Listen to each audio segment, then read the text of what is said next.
beautiful Saturday. Tom from Green Mountain Projects here, and we got a little install and review and test video for you today. So what we got here is it's a amber warning traffic advisory strobe light bar from Nilight. This is a brand they're on Amazon. They have a big Amazon store. I've actually bought their products for a pretty good time now. A bunch of stuff, wiring harnesses, some other lights, LED cubes. Don't break the bank, and they're pretty reliable and they last pretty long. It will take a lot of abuse, especially up here in New England winters with all the salt. So first off, let's get this thing unboxed.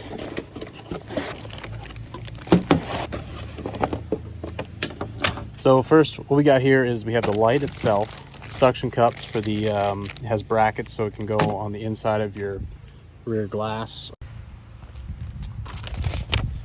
All right guys, so here's your instruction sheet. Basically, this is your power source, can go in any 12-volt cigarette lighting source. So I'm gonna first show you this bar just using this to see how it works, how it looks. And then I'm gonna show you if you wanted to hardwire it yourself. If you are proficient enough in automotive wiring, it is definitely possible to do it, modify this. But basically you have your on-off switch with a red indicator light, so red light when it's on. And then you have your selection toggle switch, which you just hit that and it will go through all the different flash modes. This one is all amber. They do have amber and white. You can see red, white if you're fire, fire, first responder, police, blue and white. They're saying thank you. How nice of them. First impression right out of the bag and the box. I mean, this is a nice aluminum housing, which is pretty impressive. It doesn't feel like a cheap Amazon light. Like, there are some good sturdy brackets. I don't feel like it's gonna move around on me, even with the suction cups. But yeah, no, pretty impressed with the overall appearance of this so far and the quality. You can fold these up. We'll install the suction cups just like this. Pop them in the holes. Overall, this is a pretty easy installation, especially if you're just going to use a cigarette lighter. And with the suction cups, it's nice because you don't have to like keep it permanently on. If you just want to like keep it in your toolbox or something and then just put it up when you need it, you could. I mean, you could even just stick it to your roof. I've seen people do that actually. Like on highway crews, they get out to their job site on the highway, pull out a toolbox, stick it on the roof, run the cord in the window, and they're ready to go. Now what's nice with these is you can see these brackets you can loosen them, and they have play to them, so you can slide them in and out to adjust where they sit. Right now they're basically set up to sit flush against the surface, so like a rear windshield. But if you have like an SUV or like a crossover type car with a hatchback, you can adjust it, because obviously the windshield is further out away from this in the center of the windshield, so you can adjust these in to get it closer and have a more secure, closer fit to your window, so it's not like it's a couple inches inside the window, which will help getting the light through any tint. First thing I wanted to show you is just sticking this thing on the outside, because I want you to see what the light looks like in the daylight and without tinted rear windshield in front of it. These suction cups are great. Like, I'm only using the two outside ones. The middle one's not even stuck to the window, and I can't pull it off. Now we're gonna get it turned on. Now, first setting is just solid amber.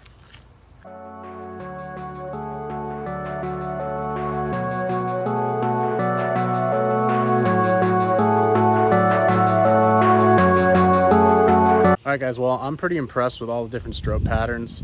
I didn't count them, but there's a bunch of them. Definitely good for all different applications, depending on if you need it to be a directional or get attention with a bunch of blinking. Or I use my truck for work, for construction all the time, and we have to do road work every once in a while, and this will be perfect for what I need. And it's pretty bright out here today, and you can see this really well. It's also nice too is this has last sequence memory recall. You just set it on that, and every time you turn, it's not going to start at the beginning. It's solid, and you have to go and find it again, which is a real big win. Okay, so now that you've seen it here, I'm going to transfer it to the inside of my rear windshield. We'll see how it looks through this tint. I want to say 15% tint is factory for Rams. See how it looks through it even during the day, and then I will show you as well at night.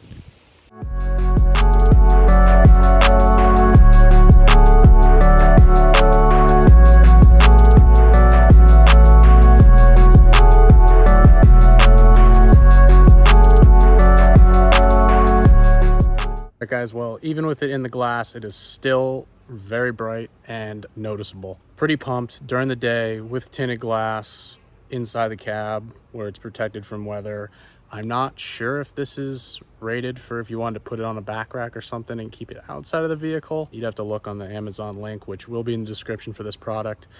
I have a sliding, that middle section slides to this way. And basically, if I put the suction cups on each side of it, when it slid, it would hit the suction cups. So what I ended up doing is I took one of the mounts off because honestly, the suction cups are strong enough to hold it with just 2 of them. So 6 total suction cups. And I put them both on the glass. So if you check this out, when I open this, I can't open it all the way, but I can open it until this side of the bar gets to this side of the window.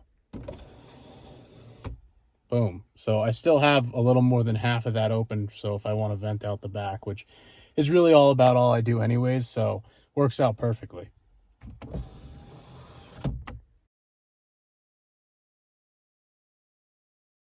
All right, guys, so this is kind of part 2 of this video, is a more in-depth wiring. So using a switch, so as you can see in here, so I have, this is actually from Nilight itself, 6-gang switch. I have little strobes that are underneath the tailgate. So I have the rear one is what I'm going to hook this to because it'll be in the rear as well. So I want it to work at the same time.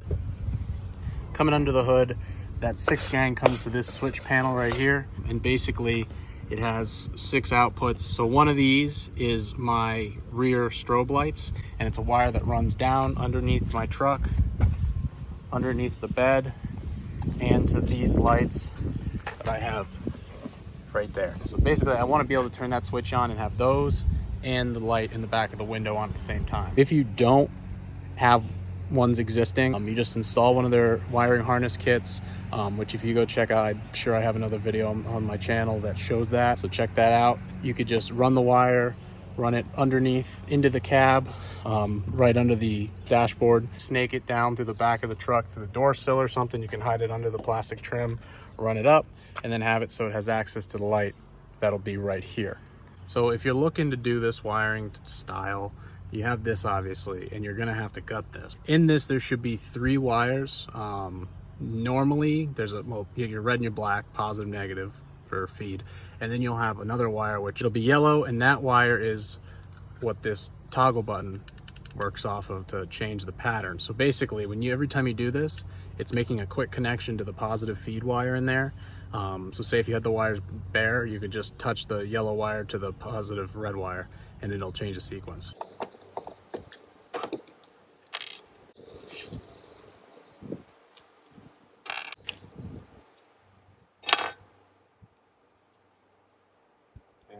The way we're going to do this basically is I'm going to keep all of this intact in a way. So this is your cigarette lighter. You have your positive feed wire, which is the one coming off the positive terminal of the cigarette, which is the center one, up to the positive terminal of the switch, the on-off portion of the switch. And then you have, there's 2 negatives. This is your ground for the light, the black wire. And then the yellow wire is basically your selection. This wire we're going to remove from here. Trying to leave as much of it as possible so that we have something to use. So this will be our feed wire. Those are your 2 ground. So we're going to take this wire and we're going to cut it pretty much halfway. So now we have this side with the switch on it, and the other side has the light on.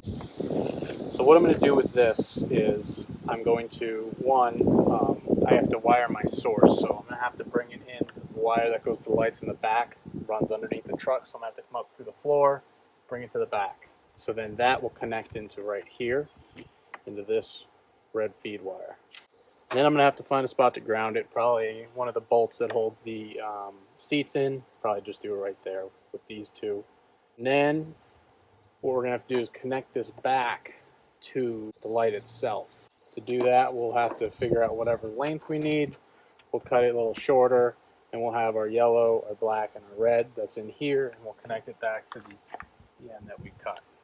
So to show you what I did here is basically in my floor, I pulled up this trim piece in the door sill, and then underneath the carpet, I drilled a little hole, I have basically a wire bushing here, and then I ran my wires through the floor and they come out underneath the truck. So what I'm going to do now is connect. In this, I have a wire already that serves my rear strobes. So we're going to open this up and tap into that. Following tapping into that, I'm going to take this wire. I have two here because I'm also running one for something else, so I'll split them. I'm going to run the single one back in the door sill back here, and we'll be able to connect into that switch back here. Now, as far as wire I choose to use, I always go when I just go to Home Depot and I buy, it's like 100 feet of landscape wire. So it's outdoor grade, which is perfect for running under vehicles. So you know it'll kind of hold up to rain and elements and stuff. Also, it comes, I get 16 tubes. So it comes with two stuck together. So if you're trying to run two different feeds or a feed and a negative, you can keep them nice and clean attached. And if you want to split them, you just take a knife or your fingernail and pull them apart. So we have our feed wire that comes down from the light. We're going to snake through this so we can pop up this door sill trim. Just pop right out. So we're going to take my snake and we're going to snake it through. So my snake has come through. This wire here is going to go back to our light. So we're going to attach it to the snake and pull it through.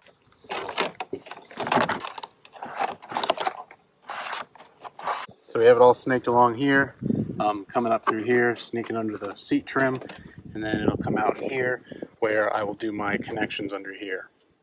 So my wire runs down behind the seat. I got it coming out in the same spot, so we're going to connect it up to the switch.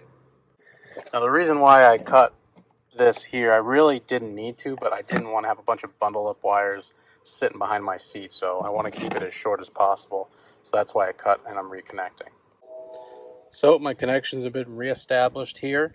Now we're just going to connect the feed to this wire that we ran back here, and then we're going to have to just run a wire to one of the bolts for ground.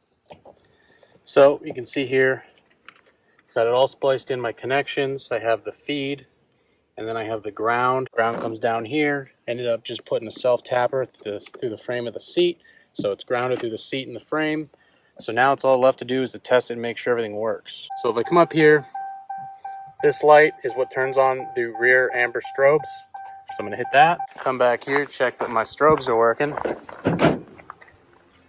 Those are on. And all we have to do is just hit the switch. Red light's on, means it's working. There we go. To make sure that the function change is working, we're going to toggle it.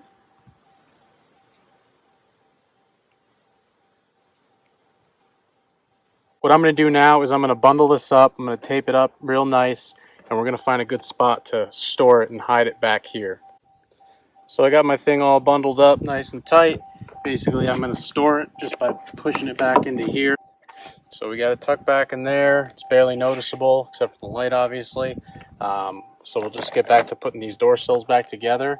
And the wiring for this light is absolutely complete. And now the only place I need to go to turn this light on and off is my switch that I use for the rear strobe.